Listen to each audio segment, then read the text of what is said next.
My name is Mike Foster, the Entrepreneur's Mentor, and welcome to my latest snippet. My snippets are my thoughts to help you start, develop and grow your business. Now, the theme of this latest snippet is utilising your valuable time for some reflection.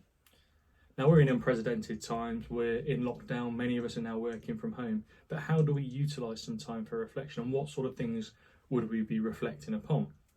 What I tend to see during difficult times is that people often work harder, not smarter. They up their activity on loads and loads of different things, sometimes in desperation, rather than doing those things that are calculated activities that bring us the results that they have done in the past. Now, for some of us, we're going to have more time than ever to work on our business. For some of us, is also more time is going to create us a problem because more time will feel less time. But how do you give yourself time to think about your activity and your time use? And I encourage you to keep up the routines that you would have when you were perhaps going to the office or going out to see a customer or a client. Are you getting up at the same time? Are you dressing for work? Are you still taking some exercise? Are you still taking a break? Keep up that routine. Now, a simple phrase I use with my clients that sometimes sparks a thought about how they may change their business, I'd like to share with you. And that is, how can you make more money with less effort and be happier doing it? And quite often when you think about those three areas, it may, on reflection, give you some thoughts of change. Now, you may have heard of the 7 systemised steps for business growth. You may have seen them in my previous videos or snippets. I just wanted to cover them again so that we're reflecting on these 7 areas and how we can make incremental changes and improvements in each of the 7 areas. You can do the numbers yourself, but if you improve each of the 7 areas, the cumulative effect on your bottom line is much, much greater than that percentage that you increase each and individual line. So what are the 7 steps? Well, the first step is improving the number of leads you bring to the business. How do you bring in more leads into your sales funnel? When you've got more leads and more inquiries, how do you improve your conversion rate? Do you understand your conversion rate, where it's falling down, and what improvements can you make? When your customer is ready to buy, how can you increase the number of purchases they make with you? So they may be buying one service, but can you give them another service or another product, for example? And that links, I guess, with increasing the average sales value. Now, you may increase prices, but is it things like packaging, where you can encourage your customers to buy more from you at that ultimate first purchase? And then to improve your profitability, can you improve your margin? And once you've now got these prospects as customers, later on, can you encourage your customer to buy more often from you? And also, can you encourage them to stay longer? Can you retain them longer, increase their lifetime value with you?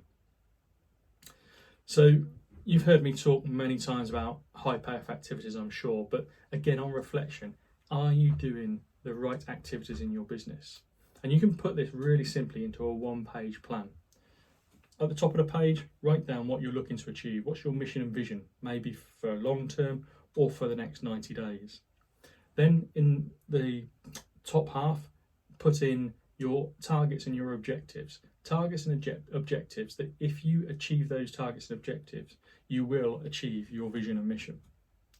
So for example, if it was doubling the size of my business, what would I need to do in terms of targets and objectives to achieve that?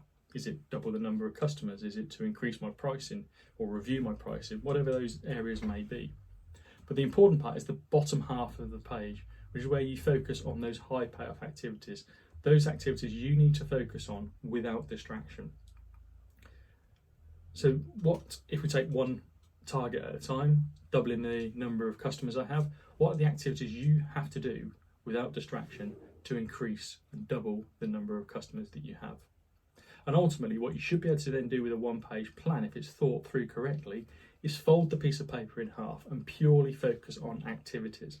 Because if you focus on activities, the outcomes will look after themselves. If you focus on activities, do the right activities, you will achieve the targets and objectives, which will lead to the mission and the vision. So just some final thoughts on this snippet. First of all, around the business and yourself. How can you make the business less dependent on you? And that's a key one for reflection. You all want holidays. We want to have breaks with maybe our family. So how can you make the business less dependent on you? So that's an easy decision for you to make, rather than thinking, well, I can't take a break now because of the business pressures, etc., etc. One of the ways that you can do that is effective systems and processes in your business. So another area of reflection is to think about your systems and processes and how your business runs like clockwork. Now, you may have systems and processes already, so they may just need tweaking, or you may think about a key area in your business. It may be customer engagement and customer onboarding, it may be operational delivery, it may be after sales service, for example.